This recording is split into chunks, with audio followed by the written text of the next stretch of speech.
Hello, my reading friends. Welcome back to another story time at Emma's house. Today, story is Fletcher and the Falling Leaves. If you have a copy, go get it so you can read along with me. Fletcher and the Falling Leaves by Julia Rawlinson, illustrations by Tiffany Blake.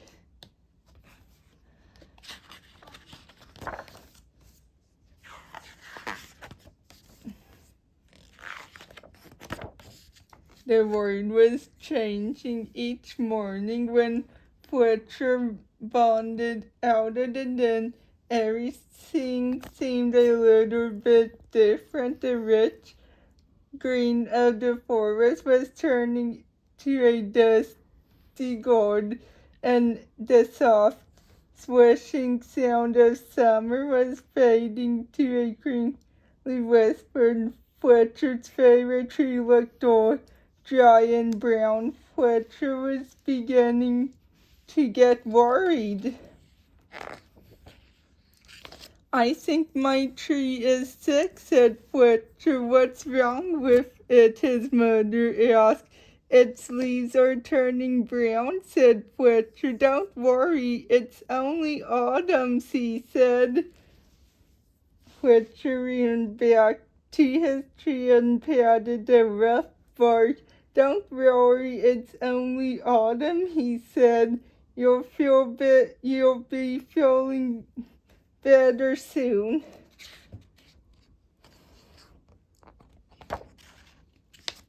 But the tree didn't get better. Each day, more leaves turned brown. One morning, the wind blew a small brown leaf off of a branch. Fletcher jumped up and caught it very gently in his paw.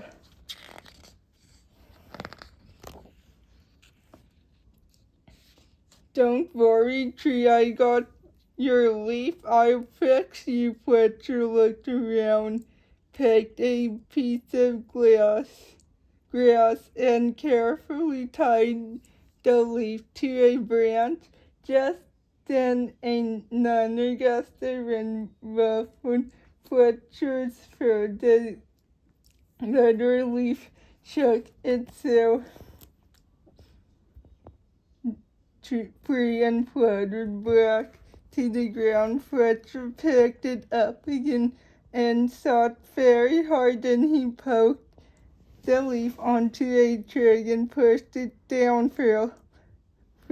"Now you hold on tight," said Fletcher. "No more flying around."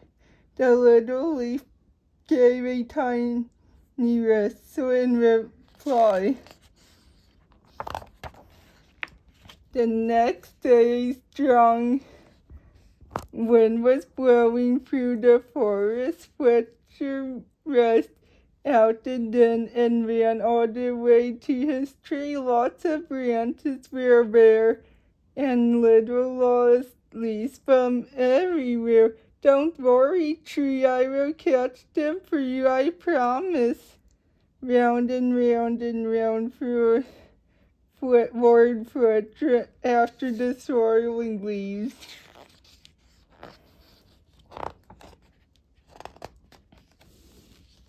"Leaves, wonderful, just what I need for my nest," said a squirrel. These belong to the tree," said Fletcher. "Don't take them away. The tree doesn't need them anymore," said the squirrel, bounding off. "Help, help, the wind and the squirrel are stealing our leaves," cried Fletcher. "Leaves, terrific, just what I need to keep warm," said a porcupine, whirling around. "But these belong to the tree," said Fletcher, plucking leaves from the porcupine's needles. "Not anymore," sniffed the porcupine, and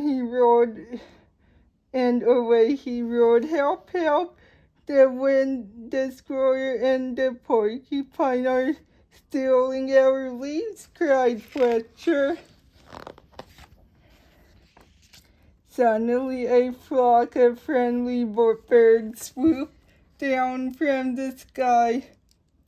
They picked up the leaves in their beaks and poked them onto the tree's branches.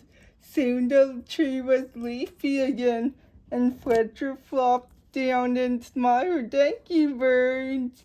Thank you," he gasped. As the birds fluttered away, he lay looking up through the leaves at the sky and drifted off to sleep.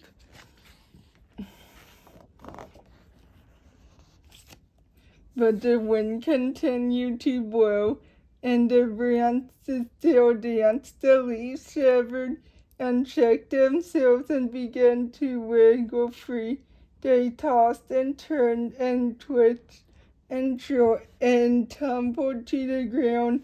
They brushed Fletcher's ears and nose and filled his dreams with a whispering around.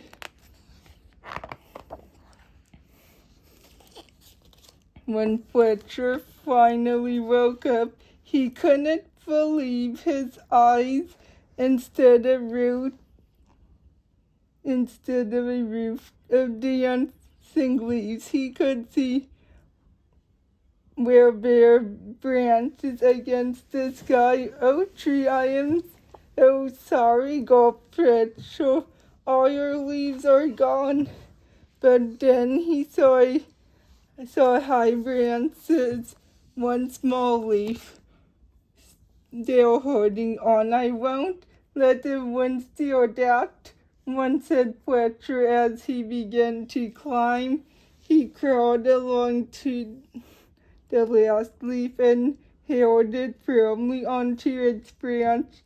All day the wind blew, the branch bounced, and Fletcher heard tight. "I will stay with you, leaf," he said. "Don't worry."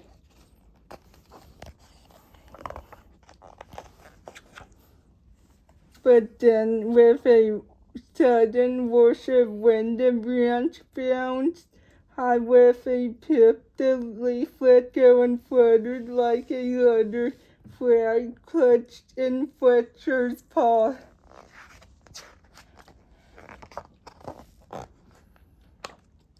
Fletcher looked sadly at the leaf he had promised to save.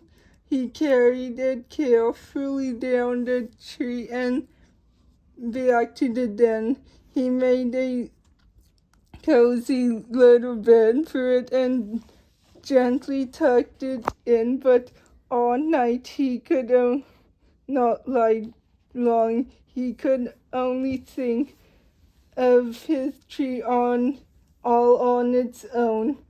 At dawn, Fletcher tiptoed outside. The wind had finally stopped blowing and the air was cold. The moon was still hung in the clear sky, and the pale stars glimmered. As he came to his favorite tree, Fletcher saw a magical sight. The tree was hung with thousands of icicles shining shiver in the early light. "You are more beautiful than ever," whispered Fletcher, "but are you right?" A tiny breeze shivered the branch, making a sound like laughter, and in the light of the rising sun, the sparkling branches nodded. Fletcher gave his tree a hug. Then he went back to the den for a nice warm breakfast. The end. Wait. Fletcher was really worried about his tree. He thought that it was sick, but it was only autumn. Here's a question for you, my reading friends. What do you like to do in the fall? Let me know down in the comments below, and bye. See you next time for another story time at Emma's house.